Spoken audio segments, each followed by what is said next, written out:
সবাই মিলে একসাথে খাওয়ার মজাই কিন্তু আলাদা, তাই না? আসসালামু আলাইকুম, সামিরাস লাইফ লাইনে আপনাদের সবাইকে স্বাগত জানাচ্ছি।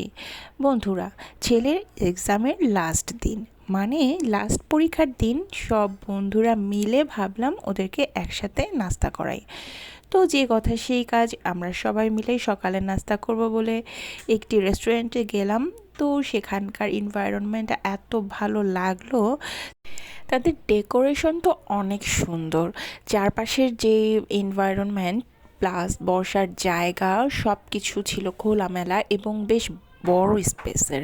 তো বাচ্চাদের নিয়ে কিন্তু আমরা খুব ভালোভাবেই বসতে পেরেছিলাম, আলাদা একটা টেবিল নিয়েছিলাম। তারপর সেখানকার মেনু কার্ড দেখলাম, খুব বেশি একটা রেঞ্জের ছিল না, একটা রিজনেবল প্রাইসের মধ্যেই আমরা সবাই খাবার দাবার অর্ডার করে ফেললাম। এখনও হচ্ছে আমাদের ওয়েট করার পালা, মানে খাবারটা কেমন সেটা দেখার পালা। এই যে আমাদের খাবার চলে এসেছে। পরোটাগুলো ছিল একদম মানে ঘিয়ে ভাজা পরোটা যেরকম থাকে না, সেই টাইপের, খুব মানে ক্রিসপি টাইপের ছিল। আর কিছু ছিল হচ্ছে তেল ছাড়া পরোটা। তারপর যখন টেস্ট করলাম বেশ মজা লাগলো আসলে। ডালটা যেটা ছিল একদম মাংসের যে একটা মাখা মাখা ভাব, ওই টাইপের মতো, ভালোই লাগলো। ও সাথে একটু ডিম পোচও নিয়ে নিয়েছিলাম। আসলে ডিম ছাড়া আবার পরোটা ভালো লাগে না, ভাবলাম যে একটু ডিমও নিয়ে নিই।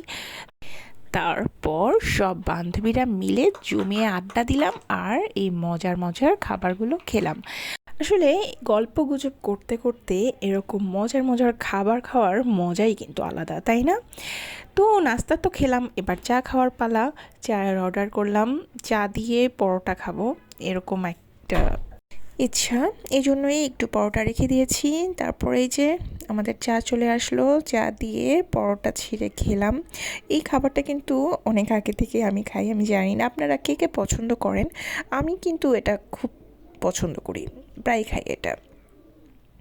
তারপর আর সত্যি বলতে কি, শীতকালে কিন্তু গরম চা খুব মজা লাগে।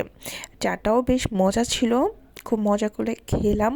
আর এই যে বাচ্চারা আড্ডা দিচ্ছে, খেলছে, ওদের আনন্দ দেখে না আমাদেরও খুব ভালো লাগছিল যে লাস্ট এক্সামের দিন ওরা একটু রিল্যাক্স মুডে খেলছে।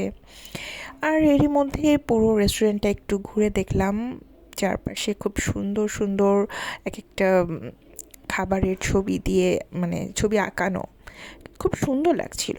এই জন্য ভাবলাম আপনাদের জন্য একটু ভিডিও করে নিই। এই দেখুন, এই ছবিগুলো, আঁকানো ছবিগুলো মনে হচ্ছে সত্যি জলজ্যান্ত সকালের ছবি, গ্রামের ছবি। ছবিগুলো দেখতেও মানে চমৎকার একটি অনুভূতি হচ্ছিল। এই যে মনে হচ্ছে কাক ডাকা ভোরে একটি গ্রাম, চমৎকার ছবি। তো এইভাবেই শেষ হয়ে গেল দিনটি। তো আমার ভিডিওটি আপনাদের কেমন লাগলো জানাবেন।